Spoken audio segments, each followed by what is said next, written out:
한국인 올케가 생기는 것은 죽어도 싫다며 남동생의 결혼을 반대하는 미국 여자가 있습니다. 그녀는 사람과 국가에는 다 정해진 급이 있고 비슷한 계급끼리 어울려야 탈이 나지 않는다는 오만한 믿음을 가지고 있었는데요. 그랬던 그녀가 대체 어떻게 된 것인지 한국에 온 뒤 한국의 매력에 풍덩 빠져버렸다고 합니다. 뿐만 아니라 그녀는 그동안 한국인 올케에게 거만하게 행동했던 것을 뼈저리게 후회하며 눈물로 사과했다고 하는데요. 과연 그녀에게 무슨 일이 생겼던 것일까요? 오늘 사연 시작합니다. 안녕하세요. 저는 미국 보스턴에 살고 있는 레이건 켈리라고 합니다. 저는 운 좋게도 미국의 상류층 백인 가정에서 태어났기에 자주 부모님과 함께 세계의 여러 나라를 여행했어요. 그런데 신기하게도 세계 어느 나라를 가든 영어가 통하고 미국의 지폐인 달러를 사용할 수 있고 제가 미국인이라는 것을 밝히면 모두 부러워하며 친절하게 대해주더라고요.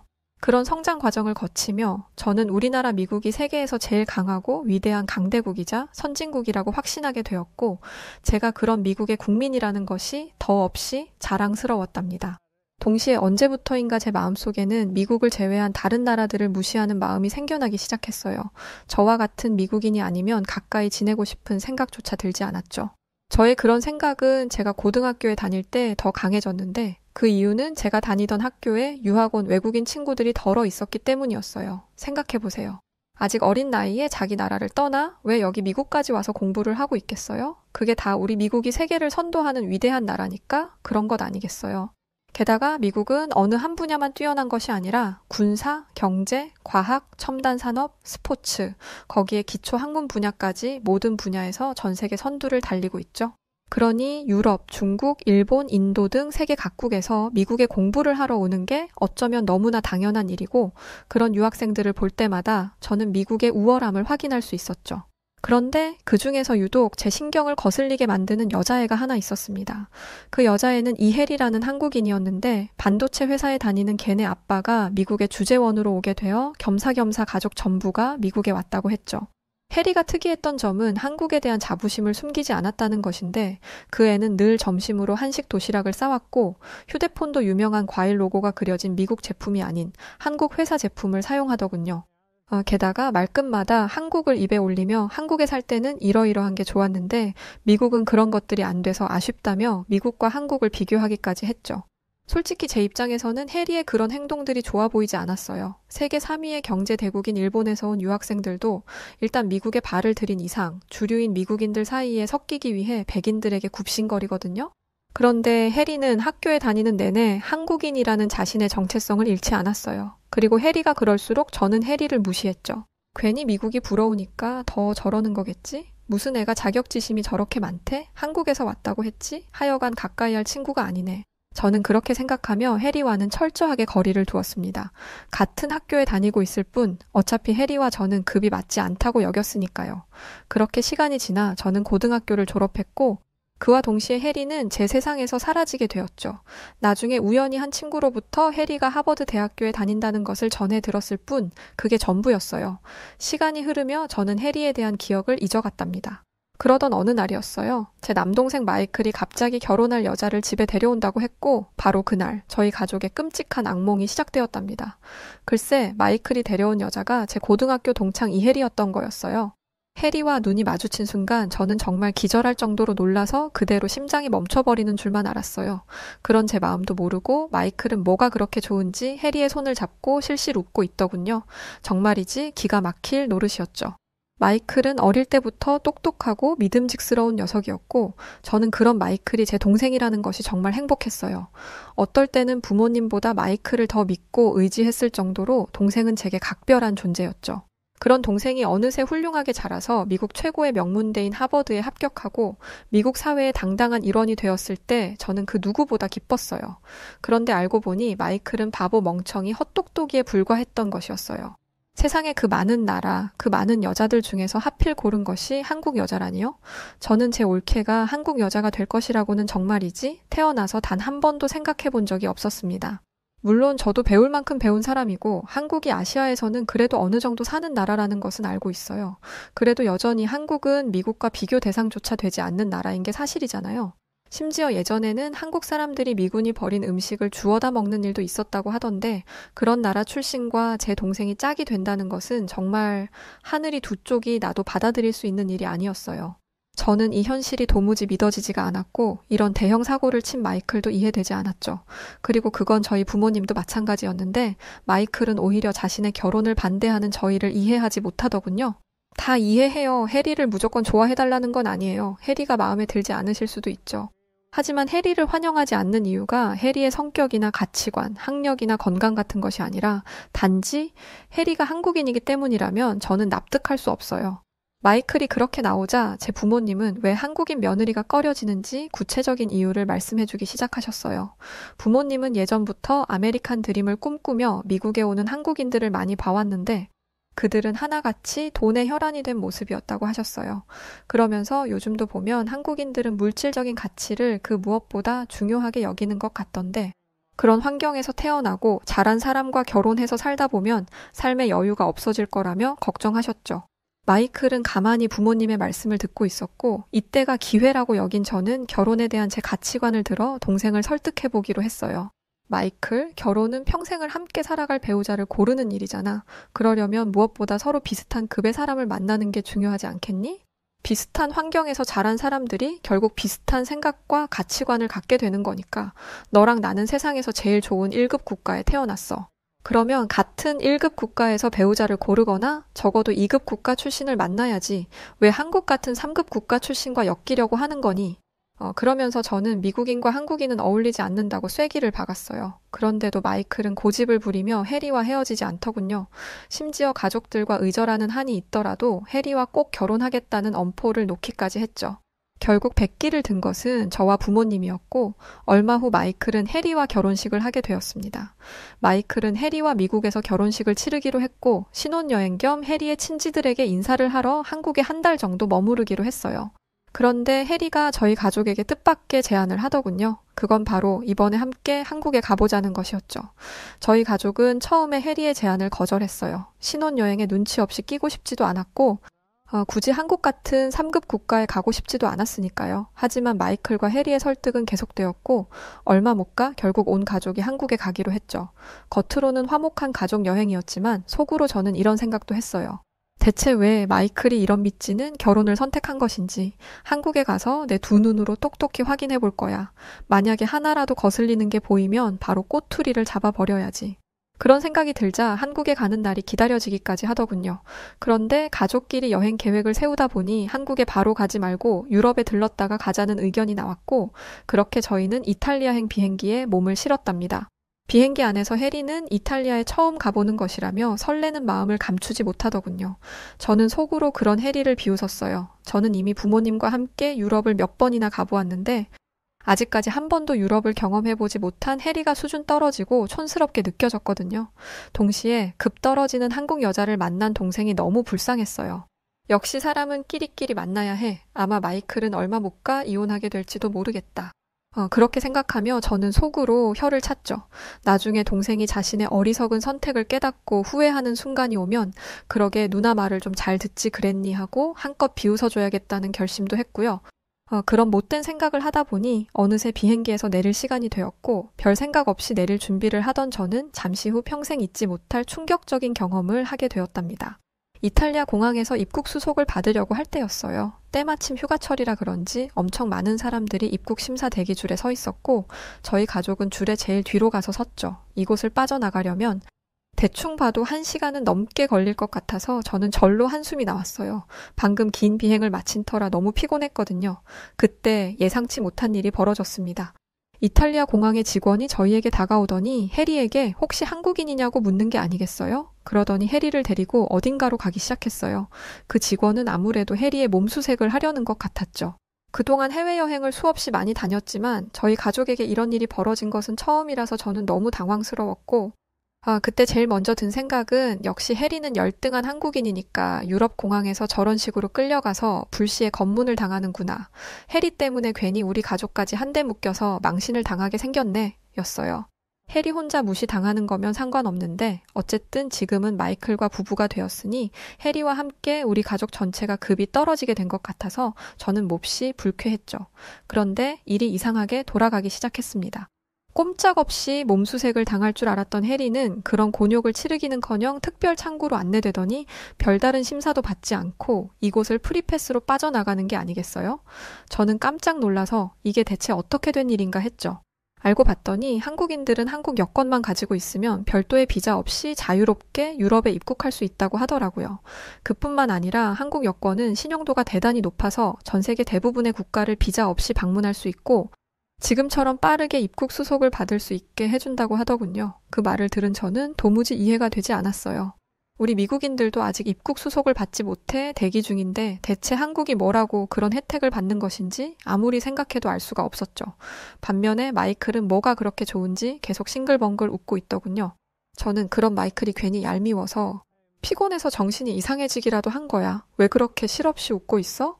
하고 쏘아붙였죠. 그러자 마이클은 해리와 결혼하기를 너무 잘한 것 같아. 난 지금 내 와이프가 한국인이라는 게 너무 자랑스러워. 라고 하더군요. 마이클은 당장이라도 한국으로 국적을 바꿀 태세였어요. 그 순간 저는 해리에 대한 질투와 동생에 대한 원망이 뒤섞이며 기분이 엉망이 되고 말았죠. 그 뒤로 이탈리아 여행을 무슨 정신으로 어떻게 했는지 기억도 잘 나지 않아요. 저는 그저 한시라도 빨리 한국에 가서 한국의 실체를 확인하고 싶을 뿐이었습니다. 미국보다 훨씬 뒤처진 3급 국가인 한국의 실체를 보고 실망한 동생의 얼굴을 마주하면 이 끔찍한 기분이 조금 나아질 것 같았거든요. 그리고 며칠 뒤 저는 드디어 한국 땅을 밟게 되었어요. 그런데 인천공항에 도착한 순간 저는 충격으로 말을 잇지 못하게 되었습니다. 제 예상대로라면 한국의 공항은 구질구질하고 허름해야 했는데 실제 인천공항은 미국의 공항과 비교해 손색이 없을 정도였어요.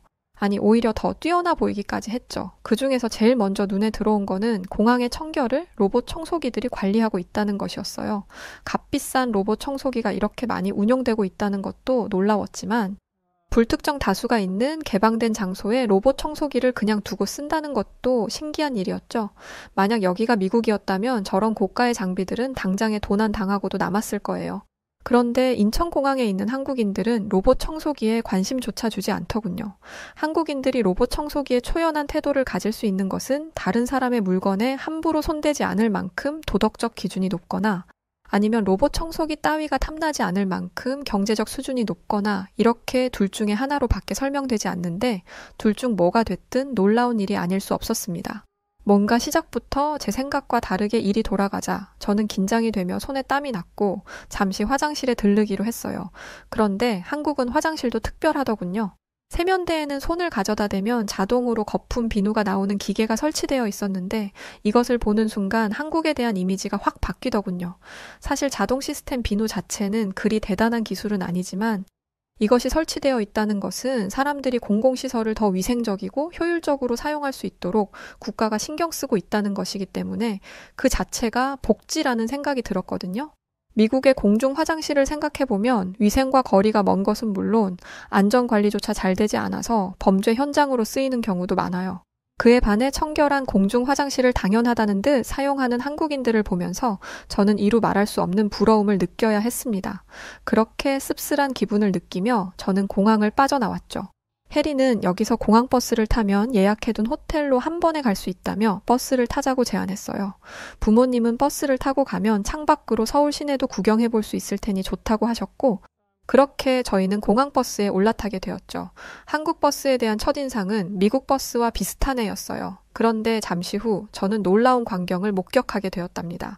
글쎄, 한국인들이 좌석에 설치되어 있는 플러그를 이용해 휴대폰을 충전하기 시작하는 것 아니겠어요? 저는 한국의 버스가 이런 서비스를 제공한다는 것이 너무 놀라웠습니다. 사실 미국 버스에도 이런 휴대폰 충전 서비스가 제공되기는 해요. 다만 미국 버스에서 충전을 한다는 것은 서비스라기보다는 필수에 가까워요. 왜냐하면 미국은 땅이 워낙 넓어서 한번 버스에 타면 10시간 가까이 때로는 10시간도 넘게 이동할 때가 있거든요. 때문에 미국 버스에 휴대폰 충전 기능을 탑재하는 것은 선택이 아닌 필수라고 할 수 있죠. 하지만 한국은 사정이 다르잖아요. 한국은 버스를 타고 이동해봤자 고작 1시간 내외일 텐데 그 시간 동안 버스에서 휴대폰 충전 서비스를 제공한다는 것은 오로지 사람들의 편의를 생각한 서비스라는 거죠. 필요해서 제공하는 것과 필요하지 않은데도 편리하니까 제공하는 것은 기술적인 면에서도 삶의 윤택한 면에서도 전혀 다른 문제라서 저는 한국을 새삼 다르게 보게 되었답니다. 그러자 이번에는 고도로 발달된 한국 도시의 건물들이 눈에 들어오더군요. 사실 저는 서울의 풍경을 보고 제가 감탄하게 될 거라고는 전혀 생각하지 못했어요.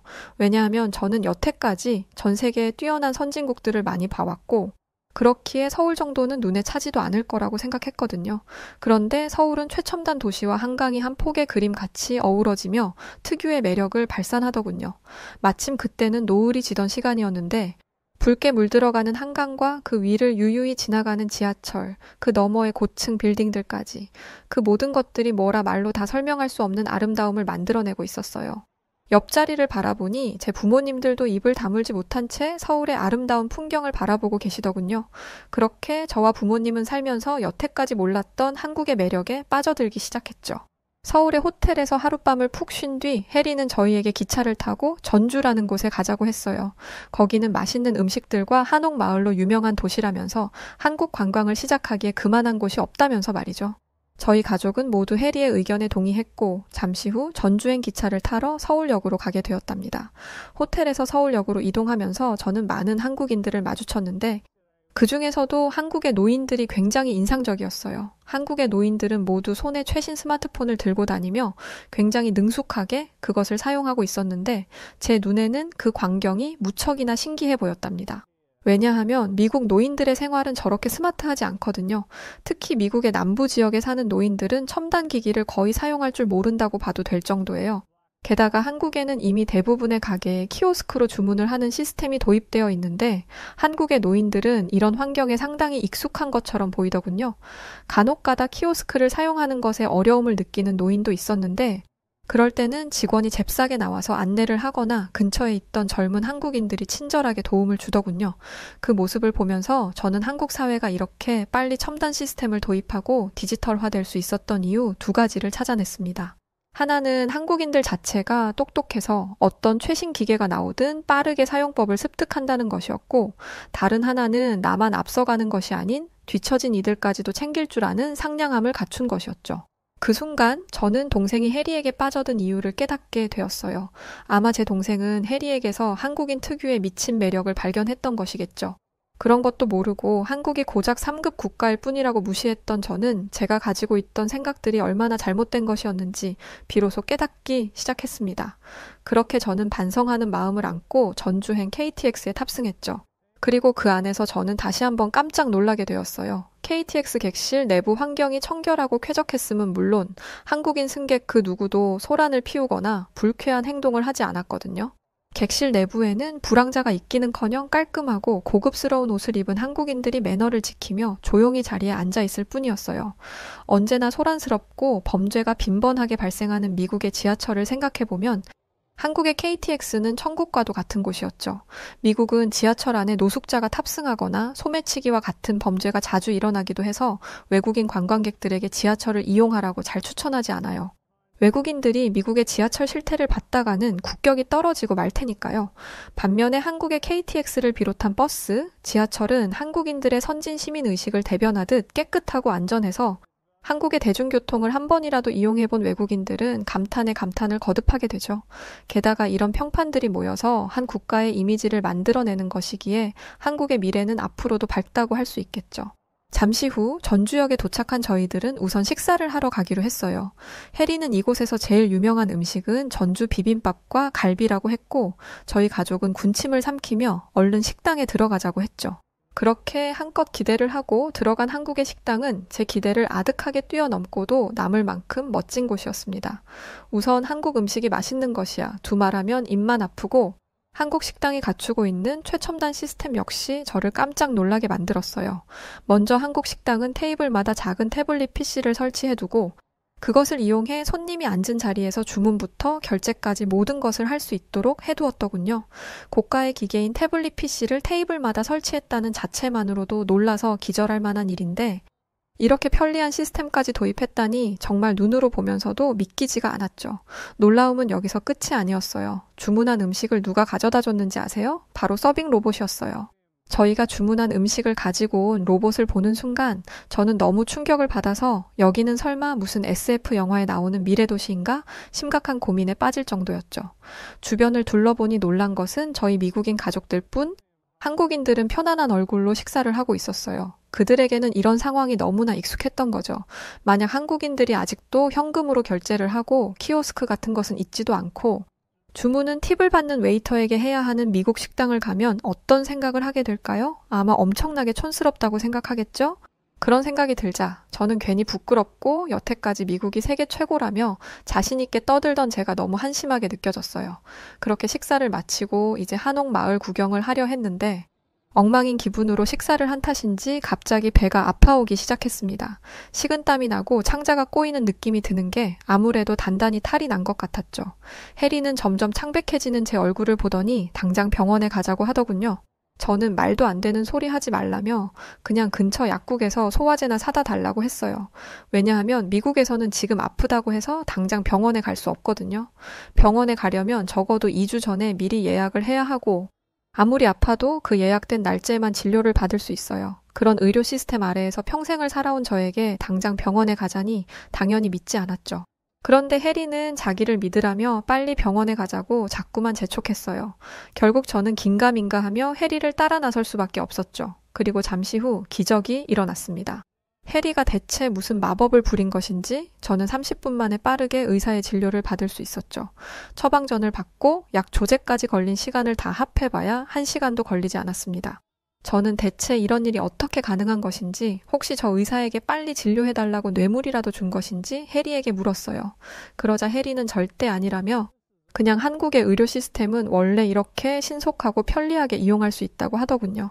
그러면서 한국인들은 감기만 걸려도 병원에 가서 얼른 치료를 받고 빠르게 일상에 복귀하는 것이 너무 당연한 일인데 미국은 병원에 가는 것이 너무 힘들고 불편했다고 털어놓더군요.